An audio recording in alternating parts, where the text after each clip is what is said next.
was not a priest at that time. He was a dirty old man.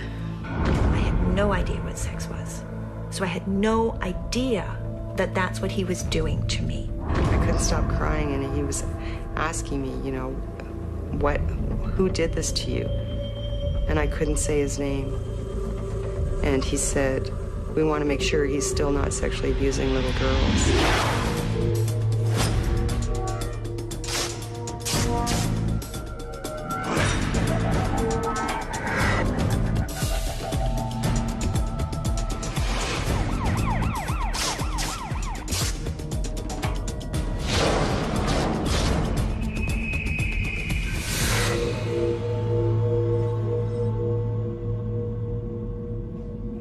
When 10-year-old Carolyn Jewell arrived at Mount St. Joseph School in 1956, she was used to being the new kid. As an Army brat, that's what you call a child in the Army, we had short stints, 2 to 3 years. 3 years was the longest stay. I was the new kid on the block, constantly. So you really didn't make friends, lasting friends. It looked like things would be the same in her new home of London, Ontario, until she met the priest from the nearby college.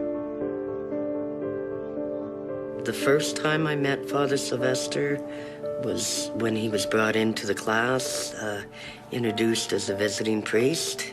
You have to love your priest. I mean, you know, he was a nice person. He appeared to be a nice person.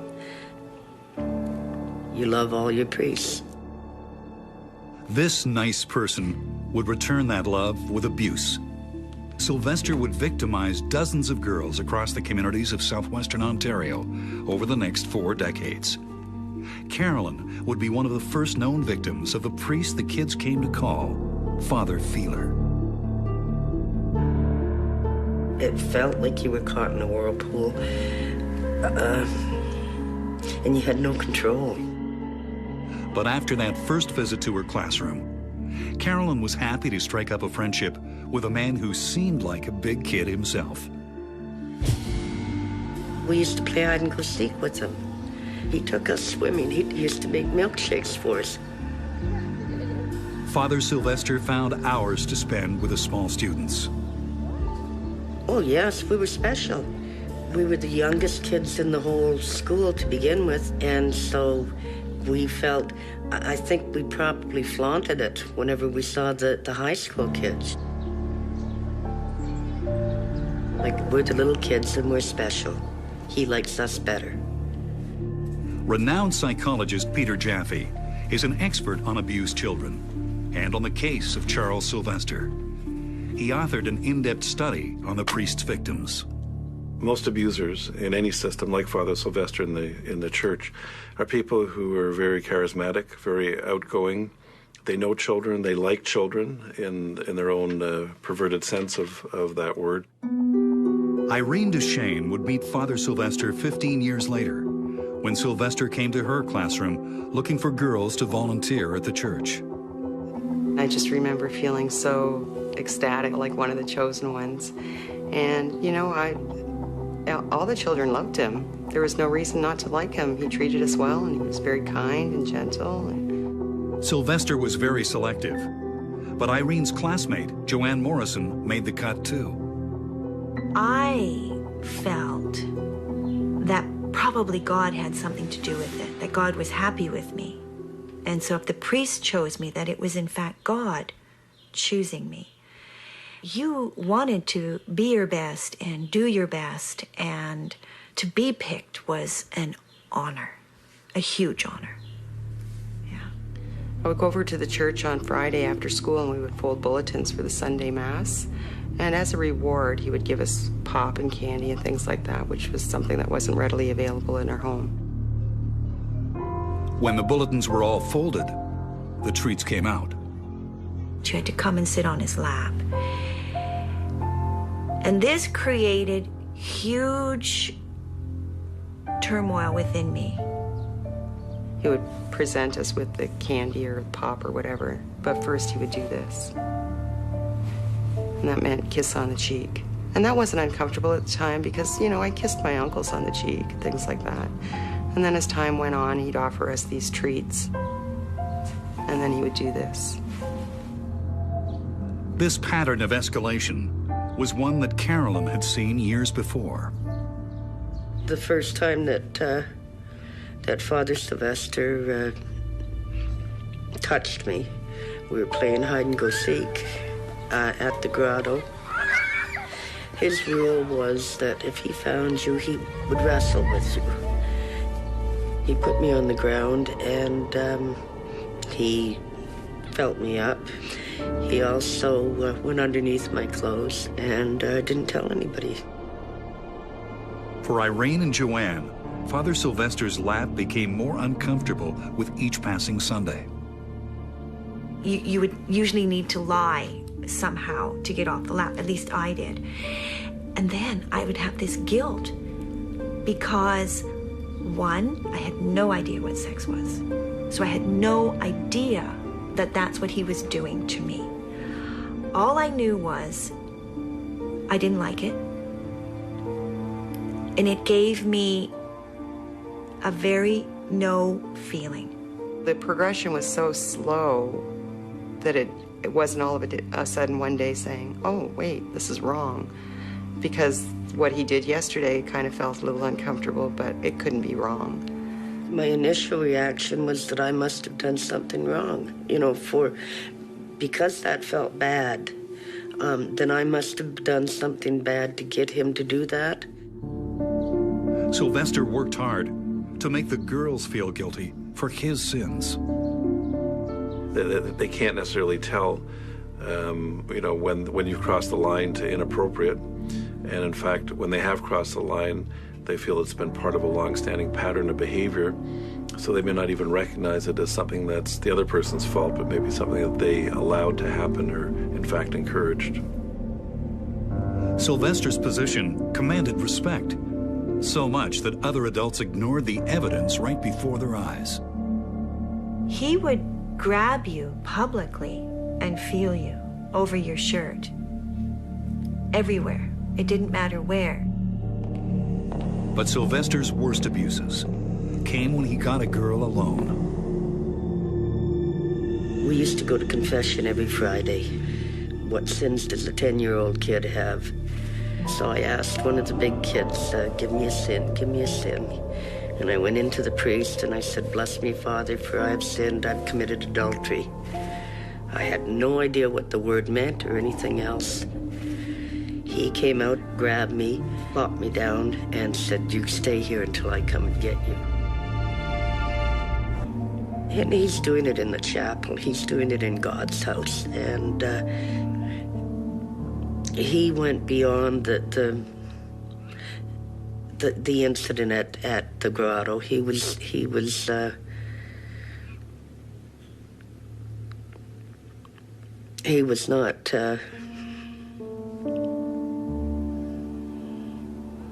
not a priest at that time. He was a dirty old man. He was a dirty old man. It would only get worse. Not long after, Sylvester found Carolyn in a deserted hallway and told her to come into a nearby room. And I went in, like, I thought he wanted to talk to me. He went beyond touching. He went beyond, he exposed himself. He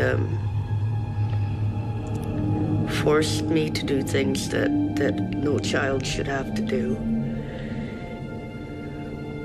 Also told me that if I told anybody that I was going to go to hell, my parents were going to go to hell, my sister was going to go to hell, and that I was a bad person anyway, and he might be able to stop me from going to hell. When the abuser is someone like Father Sylvester, it's overwhelming in terms of how much power they have. I mean, the church is the center of the community. It's a very powerful institution. So in fact, the priest is really the center of the universe. I never told anyone during the course of my sexual abuse at the hand of Sylvester because I didn't know what he was doing was wrong. How could something your priest, who everyone loves, who everyone goes to Sunday Mass for, who is a representative of Jesus Christ and God Almighty himself, be bad? First time I told my story, I was 31 years old. So, 20 years. Who's going to believe you? So I kept my mouth shut.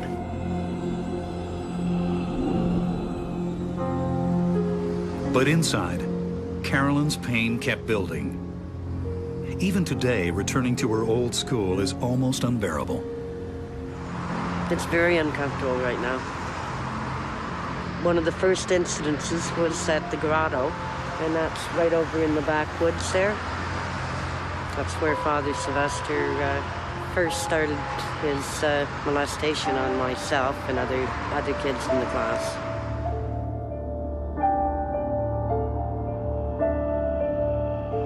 I just don't want to see anybody else get hurt, particularly through priests.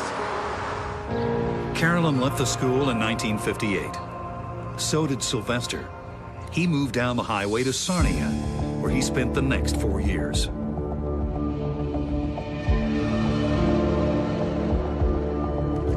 Reporter Jane Sims has followed his trail.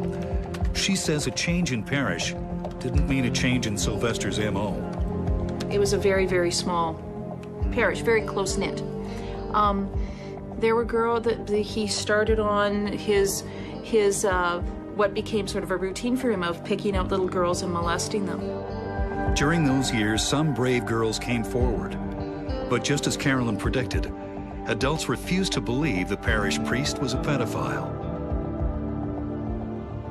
Nobody knows the sad history better than Crown Prosecutor Paul Bailey. Let me give you an example. One little girl went to her teacher in Sarnia and said that Father Sylvester was touching her. The teacher locked the little girl in the broom closet all day, every day, for 2 weeks. The woman is claustrophobic to this day. In Father Sylvester's case, the little girls knew, some of them at least, that don't get too close. And that word went around that schoolyard. And they called him Sylvester the molester. They called him Father Feel. But as long as adults ignored the truth, Sylvester the molester was free to prey on new girls. The only escape for his past victims was to lock the memories away.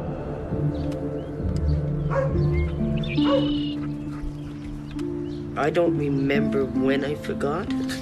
Does that make sense? I don't remember when I forgot. As a teenager, I had no self-esteem. And which turned into self-hatred. At first, I ended up taking a little cry for help, a little attempted suicide. Carolyn made several more attempts, which put her inside various hospitals and mental institutions, where one fellow patient captured her in a drawing. I just hated myself. I just hated everything about me, and I had no idea why. After an escape from one hospital, Carolyn made her final and worst attempt to kill herself. She used chemical cleaning supplies. Before I knew it, I swallowed the drain cleaner. As a result, almost had my throat closed, but I survived that. I can remember being really angry at the doctors for bringing me back because I didn't want to be here. But I also made a vow that I'd never, ever try and kill myself again. While Carolyn struggled to escape her past, her abuser was escaping the law. In 1962 in Sarnia, there was a complaint to the Sarnia Police Department about Father Sylvester molesting girls. The diocese said, we'll look after Father Charlie, right? We'll get him out of there. And, you know, once he's out of that parish, that solves the problem. It was a recipe for catastrophe. The bishop at that time immediately transferred Sylvester to Montreal, out of province. And that effectively brought the investigation to a conclusion. Carolyn had also kept Sylvester's crimes hidden away. But a new experimental treatment for her depression threatened to bring them flooding back. The doctors decided to try to give me a sodium amytal treatment known as truth serum. They verbally took me back through stages in my life, and then from places that I don't know where they came from. That incident at the Mount started coming out. I can remember saying, I don't want. I jumped off the stretcher and ran out of the clinic to the park. Like, I just threw myself on the ground and just sobbing and sobbing, crying my guts out. But Carolyn wasn't ready for the truth. I automatically started not remembering. I suppressed everything that had come up in the sodium amytal treatment. But one terrible piece of her past was coming back. Sylvester was heading back to town to pick up right where he left off.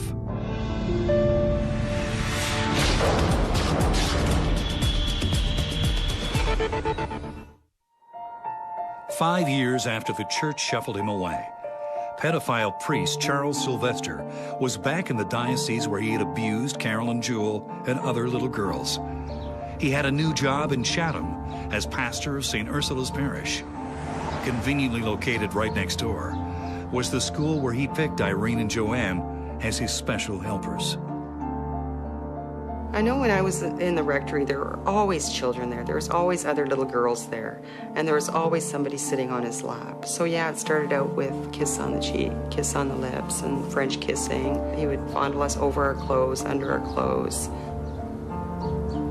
There was a time, the last time that I remember going there, when he took me to another room, and that was where the worst abuse occurred. Like Carolyn before her, Irene repressed her memories of Sylvester's abuse for decades. And I don't remember speaking about it in the playground, but I have spoken with others who said, oh yeah, he was called Father Feeler, but I don't remember hearing any of those conversations. Even her own wedding couldn't bring it back. Because Father Sylvester was our parish priest when I was a little girl, we decided that it would be special for him to perform my wedding ceremony. And at the time, he was still sexually abusing little girls. So I don't know how he had the audacity to perform my wedding ceremony. Joanne never forgot. I decided quite clearly and quite adamantly to get even with God.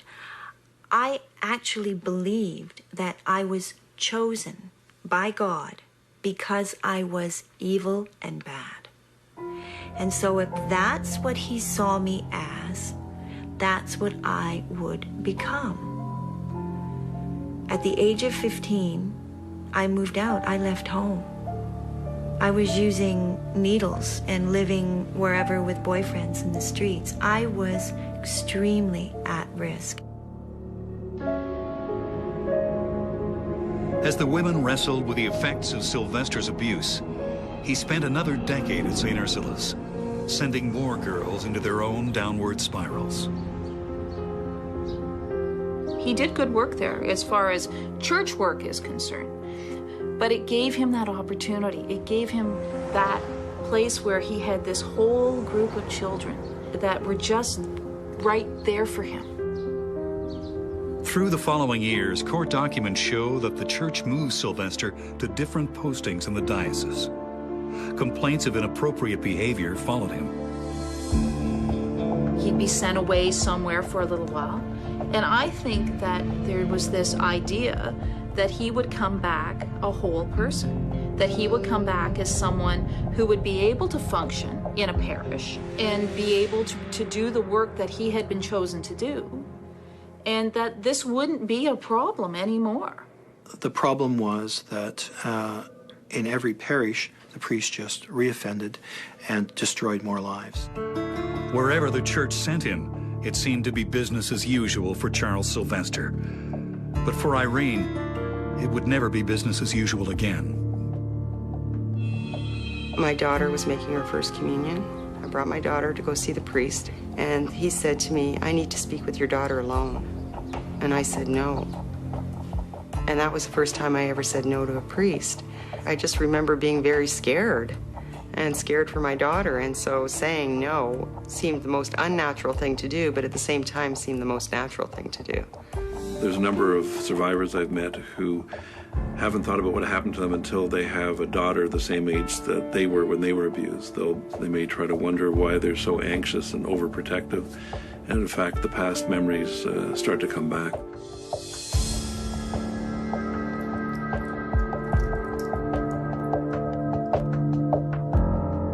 I just remember sitting in my living room, and just all these memories just came flooding over me all at once, and I just started crying, and I kept repeating, "No, this can't be true. What's going on?" And I didn't know what was happening to me. After weeks of despair, Irene turned to a priest who was the chair of the church's sexual abuse committee. So I went to see him at his parish. He walked me into the rectory. He closed the door. He sat down. He had his collar on. Just like that, I was 10 years old again. And I couldn't stop crying. I couldn't stop crying, and he was asking me, you know, who did this to you? And I couldn't say his name. And he said, "In what city did this happen?" And I said, "Chatham." And he said, "Was it Father Sylvester?" And I think at the time, I felt like I was the only one, but at the same time, if he knew, I couldn't have been the only one. The diocese agreed to pay for counseling, but they soon started sending letters to her therapist questioning the cost of her treatment. I felt like I was being badgered by the hierarchy of the church because they were sending letters saying, "Why does she need to be in therapy for so long? Why does she need to go so often? How much longer is this going to continue?" I didn't feel supported at all in any way, and I just thought, it's time for me to take control of my life. It's time for me to get what I need. And so that's when I called a lawyer. Irene's lawyer started a civil suit against the institution that Irene felt had abandoned her. And there was more painful betrayal ahead. Some people that I told early on are no longer in my life. It makes me feel like they chose the Catholic Church over me.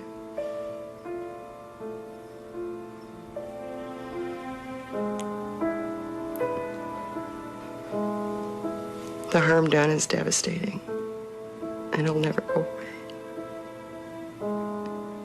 With friends turning away, Irene had to look somewhere else for support. I took out an ad in various newspapers, and the ad read, "Do you remember Father Sylvester? Confidentiality guaranteed." That local ad would find its way across the country, where Joanne Morrison had gone to escape her past. I needed to be far, far, far away from everything that was familiar to me in order to build a new life. So I came to the West Coast. But healing would take more than distance and scenery. Joanne found that out the hard way, attending a sexual abuse seminar with other local parents. I sat frozen in pain in the back of this room full of mothers and parents, good parents wanting to learn, with tears just streaming down my face. And that was the catalyst for me, which led me to tell my mother.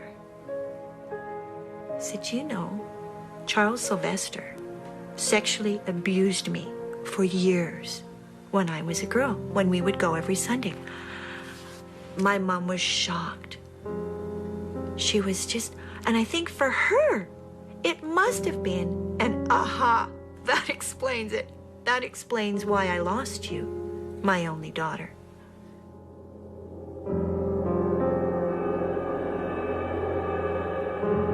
Not long after all of this happened, my mother sent me a very small clipping which she had cut out at the back of the Chatham Daily News, and it said, "Do you remember Father Charles Sylvester?" So I wrote a letter. This was written January 29th, 1994. To whom it concerns. I'm not sure why you placed the ad in the paper, "Do you remember Father Charles Sylvester?" But yes, I do remember him. For me, it is very difficult to forget him. I wish I could. Knowing that I wasn't alone and knowing that I wasn't the only one was somehow a comfort for me. She said, "I would like to launch a civil suit against the church." I'm in. I told her, I'm in. Count me in. The civil suit process took 7 years.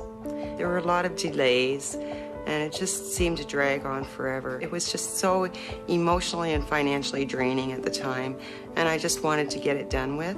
And so it was at that point that my lawyer suggested mediation.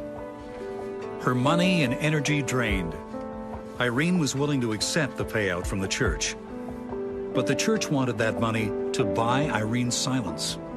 So finally, at the end of the day, we reached a settlement, and we agreed on the amount of money, and there was a confidentiality agreement. The gag order basically just pissed me off because I don't like to be gagged by anyone. At the time, it felt like it was the right thing to do, and I felt like I was going to get closure. And good, this is done with, and it's time for me to move on. But I didn't get closure, because by signing that gag order, legally, I was required to keep a secret that wasn't mine to keep.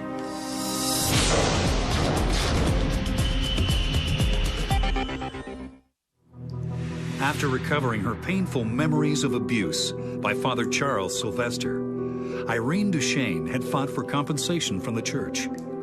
But she'd agreed to a gag order, and the priest was still free.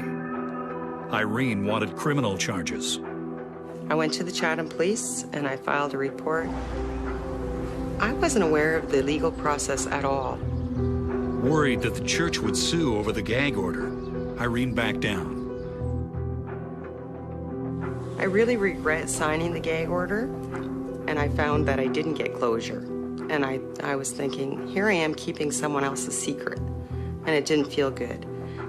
If she wanted Sylvester to answer for his crimes, Irene would have to start fighting once again. You know, Irene worked and pushed as hard as she could until she figured out a way that she could get that gag order lifted. I wrote Bishop Fabro a letter, and I asked him to be released from my gag order, and he did release me. And so the next day, I had a press conference. Chatham Detective Constable Kate MacArthur had met with Irene on her first visit to the police station. When I read in the papers that the gag order was lifted, I recontacted Irene and asked her if she wanted to come forward at that time. That opened the floodgate because she found out she wasn't alone, and Joanne found out she wasn't alone. And the women sitting out there who knew that Charles Sylvester had molested them, they found out that they weren't alone. So there was a real strength in numbers here. It definitely started the police investigation rolling.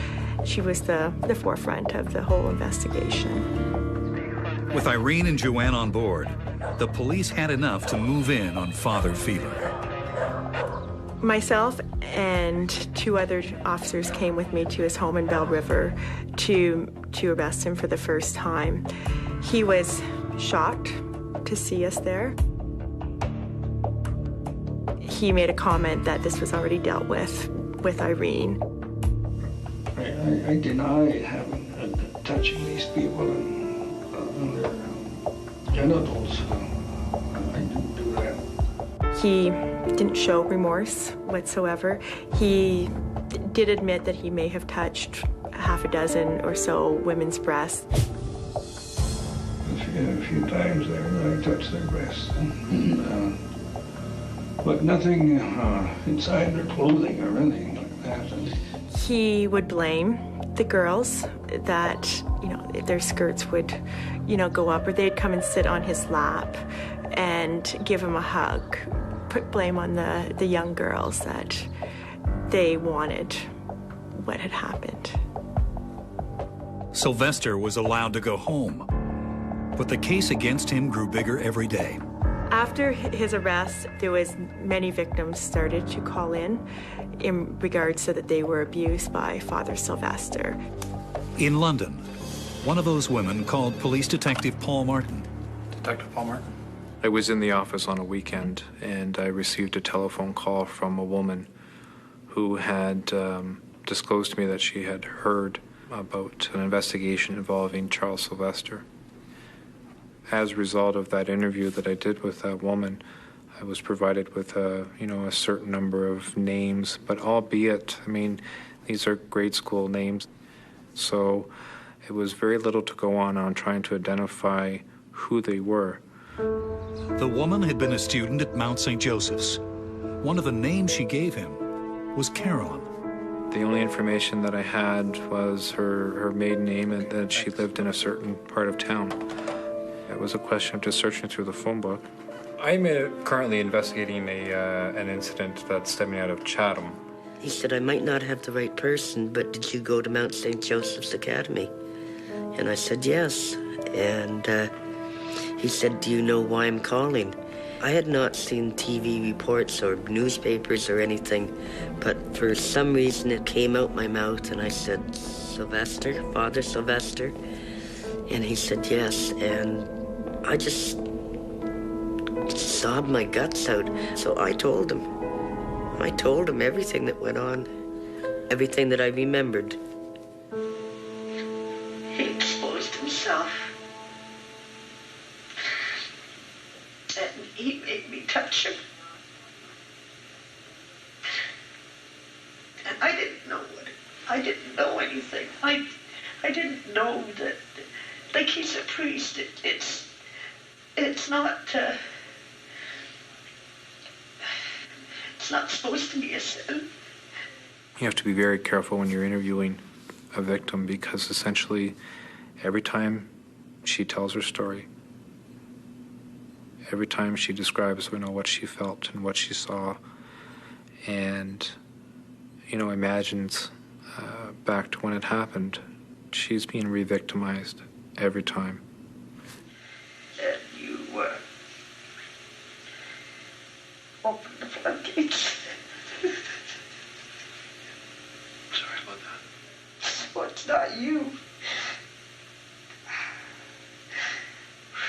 Paul Martin, he came across immediately as a caring person, like he cared about me, period. Not just me as a victim, but me, period. And I think that's why I was able to open up to him. People have this whole image of police where you're not supposed to let victims in, you're not supposed to get attached to these investigations, you have to remain cold or you're going to get burned out. Well, you can't. I mean, there's an element to you. Yes, when you have to shut it off, but there's an element to you that is going to affect you. Memories kept coming, and with each one, Carolyn returned to Paul's office. Paul had to have it down in black and white, so there was no way this man could get away with anything that he had done. The case was snowballing, and the police brought Sylvester in again. At that time, we had 27 victims and 37 counts of sexual abuse. You want me to start crying and say, I did it? The interview lasted about 2 hours again, and really the same attitude from him, that he wasn't remorseful. I've never heard such falsehoods, elaborate falsehoods. They've been coached. Didn't admit to anything further than just a few touches of breasts over top of clothes. He wouldn't admit to anything else. The noose was tightening, and Carolyn would soon face her tormentor once again, across the floor of a courtroom.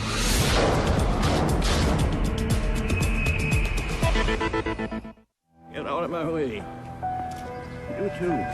Disgraced priest Charles Sylvester had finally been charged for his decades of abusing young girls. With police finding new victims and adding charges every day, prosecutor Paul Bailey stepped into the fray. Well, when the police first came to me, they had identified several victims, but we knew from the very beginning that this was a case which would likely grow, that likely there were many more victims who would come forward. Dr. Jaffe's team met with almost every woman who had come forward. By now, there were 47. Most of our tests can't really capture the depth of despair, the depth of hopelessness that many survivors feel. We can measure degree of depression, degree of anxiety, but it doesn't really give you a sense of the depth of how many of these individuals were affected for their whole lives and continue to be affected every day. For Carolyn, talking to the psychologists was like being abused all over again. It was digging into emotions that I had not been in touch with. Some of my emotions I had never been in touch with, dealing with Sylvester. It was taking me from my adulthood through my psychiatric treatment, through times where I hated my guts, hated my own guts. Sylvester was far from a repentant soul. He blamed the victims. He blamed these little girls. He told me these little girls planned it. He said he could hear them talking on the balcony, as if they would plan the destruction of their own lives. I've never heard such falsehoods, elaborate falsehoods. They've been coached, haven't they? Bailey wanted Sylvester to answer for his crimes, but time was running out. Father Sylvester at that time had a plethora of ailments, as you might expect of a man who's 83 years old. But I was very concerned because he had early onset of dementia. And if he became demented, we would be unable to try him. He can hide his face, you know? Like, this is a man that was supposed to have lost his faculties, but he's got his faculties together enough to hide his face. There were 61 charges on the table now, 47 for sexual assault, and 14 for rape. After consulting all the victims, Bailey made a difficult decision. The only way that could see Sylvester answer for any of his crimes, Bailey would drop the rape charges to get a guilty plea on the assaults. If I had gone to trial, it would have taken a minimum of 2 years to get to the end of that process. And there would not have been any convictions at all, but I set certain minimum parameters. The first is that there would have to be a plea for each and every victim. In other words, I wasn't going to trade off some victims to get a conviction on other victims. Sylvester's sentence, 3 years in the federal pen. Sylvester was old. If he'd been younger, they would have gone ahead and put him on trial. I really didn't feel like 3 years was sufficient for the damage that he had done. But at the same time, I thought, you know, he is being brought to justice. That's, you know, at some level. People will hear about it, people will know, and maybe now I'll get closure. And I know some people were upset about that. For me, it was just having it in the open and having it come to a conclusion. Even with his plea bargain, Sylvester would have his day in court. Now it was his turn to confess. It was packed. The courtroom was really packed, full of women and their family. I thought that was going to be closure. To see him walk down the aisle, handcuffed, that's why I wanted to be there. True to his word, Paul Martin was right by her side. You know, we sat together in the courtroom, right up front, and it was emotional. It was emotional for me. I can't imagine what it would be for them. I read my victim impact statement. I could go on and on about hardship that I continued to endure, but I'm really tired and drained, and I'm not going to allow this man 1 more ounce of my energy. And he looked at me, and I thought, I've got your attention, and it's time. You're not having control over me anymore. You're paying attention to me now, not me paying attention to you. Every woman in the room was waiting for one thing, and now it was time. There he stood at the table with his lawyer, and the clerk stood up and had to read each charge to him. As the charges were being read, Father Sylvester in a low voice would say over and over, guilty, guilty, guilty. And you could feel it around the room with each victim. Even if you didn't know them by name, you knew who they were by their demeanor, the way they were physically. And so the judge said, Charles Henry Sylvester, between September 1st, 1970 and December 31st, 1973 inclusive, did indecently assault Irene Joanne Deschênes. How do you plead? Guilty.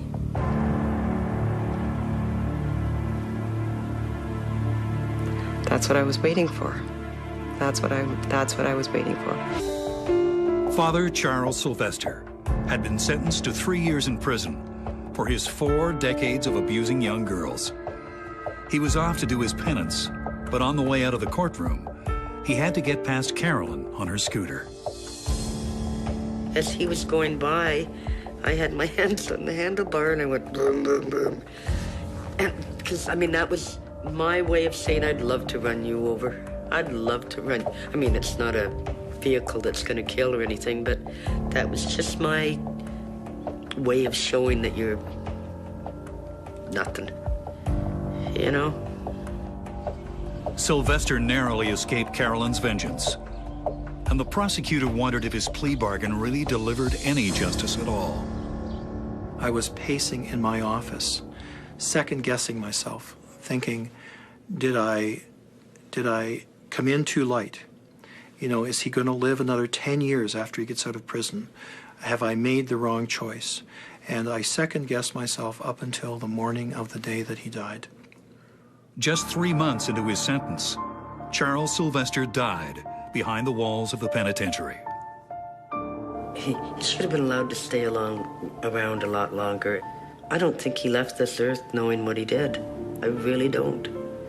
I have no Catholic faith today. None. Irene takes the devotion she once gave to the church and channels it into a group called SNAP, Survivors Network of Those Abused by Priests. Well, as far as I know, that's my earliest memory. Yeah. Was when I was 10. It was really important for me to carry that kind of work on. And so I am a contact person for SNAP in Canada, and I receive a lot of emails and a lot of telephone calls from other survivors. Irene is my hero. I take my hat off to her. I genuflect to Irene. I wouldn't encourage them to go to the church. Tell your parents, tell a teacher, tell a trusted adult. It's empowering to be able to share our stories, to be able to talk about what happened to us without any shame or guilt. And I think that's just another step on the healing journey for a lot of us. Like all the women, Carolyn has left the Catholic Church behind her. A quiet spot in the woods is her only spiritual place now. It allows me to have the thoughts that I want to have, and that's the only thing that keeps my sanity. That's my spirituality. That's my hold on life. Joanne's faith has been torn down, but she's devoted her energy to building something new, her own successful business. And I really like where I am today. Everyone has a story. And what Sylvester did was dirty and bad and evil and horrible. But that's not my story. My story is how my life blossomed despite of it. It's easy to feel that this is really hopeless, but the hope is there. The hope is there because people are starting to talk about it. People are starting to, that's the only way that this can be resolved, if you will, is if we expose the truth. And if people continue to talk, and if we increase awareness, and if people can reach out and support other people, that's when the true healing takes place. And if I can be a conduit to that, so be it. So be it. And there are many women who need that kind of help. New victims of Sylvester's crimes continue to come forward, joining an ongoing civil suit against the diocese. They hope that ending the silence and the secrets will finally make them free.